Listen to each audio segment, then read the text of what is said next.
ದೇಶ ಬಿಟ್ಟು ತೊಲಗದಿದ್ರೆ ಪಾಕ್ ಪ್ರಜೆಗಳ ವಿರುದ್ಧ ಕಠಿಣ ಕಾನೂನು ಕ್ರಮ.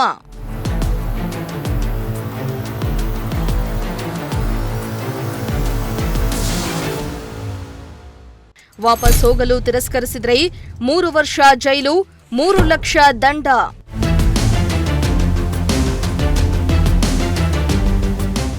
ಎಲ್ಲ ರಾಜ್ಯಗಳ ಸಿಎಂಗಳಿಗೆ ಖಡಕ್ ಸೂಚನೆ ನೀಡಿದ ಅಮಿತ್ ಶಾ.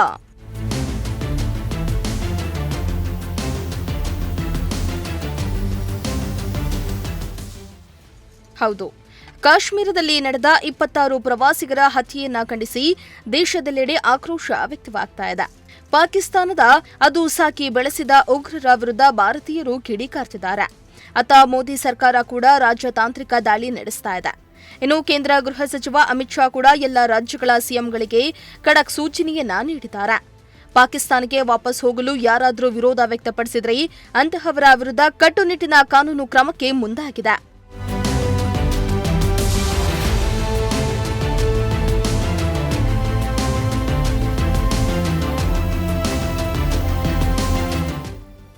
ಉಗ್ರರ ಅಟ್ಟಹಾಸದ ವಿರುದ್ಧ ಭಾರತ ತಿರುಗಿ ಬಿದ್ದಿದೆ. ಇಡೀ ದೇಶದಲ್ಲಿ ನೆಲೆಸಿರುವ ಸುಮಾರು 537 ಜನ ಪಾಕಿಸ್ತಾನಿ ಪ್ರಜೆಗಳನ್ನು ವಾಪಸ್ ಕಳುಹಿಸಿದೆ. ಕೇಂದ್ರ ಸರ್ಕಾರ ನಿಗದಿಪಡಿಸಿದ ಗಡುವಿನಂತೆ ಭಾರತದಿಂದ ವಾಪಸ್ ಹೋಗಲು ವಿಫಲರಾದ ಯಾವುದೇ ಪಾಕಿಸ್ತಾನದ ಪ್ರಜೆಯನ್ನ ಬಂಧಿಸಿ ಸೂಕ್ತ ಕಾನೂನು ಕ್ರಮ ಜರುಗಿಸಲಾಗುತ್ತೆ.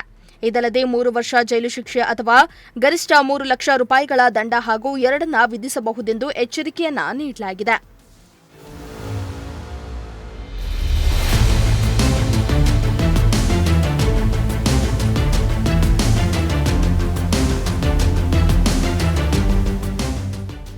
ಏಪ್ರಿಲ್ 22ರಂದು ಜಮ್ಮು ಮತ್ತು ಕಾಶ್ಮೀರದ ಪಹಲ್ಗಾಮ್ನಲ್ಲಿ ಪಾಕಿಸ್ತಾನಿ ಉಗ್ರರು 26 ಪ್ರವಾಸಿಗರನ್ನ ಕೊಂದು ಹಾಕಿದ ನಂತರ ಕೇಂದ್ರ ಸರ್ಕಾರ ಪಾಕ್ ಪ್ರಜೆಗಳು ಭಾರತ ಬಿಟ್ಟು ತೊಲಗುವಂತೆ ನೋಟಿಸ್ ನೀಡಿತ್ತು.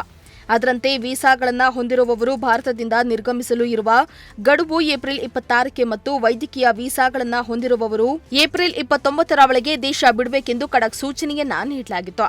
ಅಲ್ಲದೆ 12 ವಿಭಾಗಗಳ ವೀಸಾಗಳನ್ನು ಹೊಂದಿರುವವರು ಭಾನುವಾರದೊಳಗೆ ಭಾರತ ತೊರೆಯಬೇಕಾಗಿತ್ತು.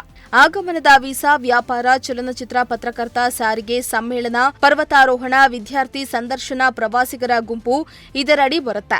ವಲಸೆ ಮತ್ತು ವಿದೇಶಿಗರ ಕಾಯ್ದೆ 2025ರ ಪ್ರಕಾರ ಭಾರತದಲ್ಲಿ ಅವಧಿ ಮೀರಿ ತಂಗುವಿಕೆ, ವೀಸಾ ಷರತ್ತುಗಳನ್ನು ಉಲ್ಲಂಘಿಸುವುದು ಅಥವಾ ನಿರ್ಬಂಧಿತ ಪ್ರದೇಶಗಳಲ್ಲಿ ಅತಿಕ್ರಮಣ ಮಾಡಿದರೆ 3 ವರ್ಷಗಳ ಜೈಲು ಶಿಕ್ಷೆ ಮತ್ತು 3 ಲಕ್ಷ ರೂಪಾಯಿವರೆಗೆ ದಂಡ ವಿಧಿಸಬಹುದು ಎನ್ನಲಾಗಿದೆ.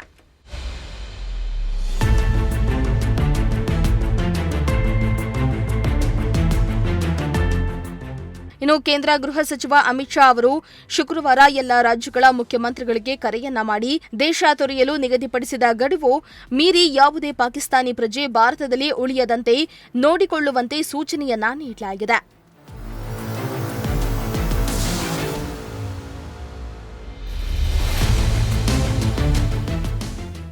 Bureau report, Prajashakti TV.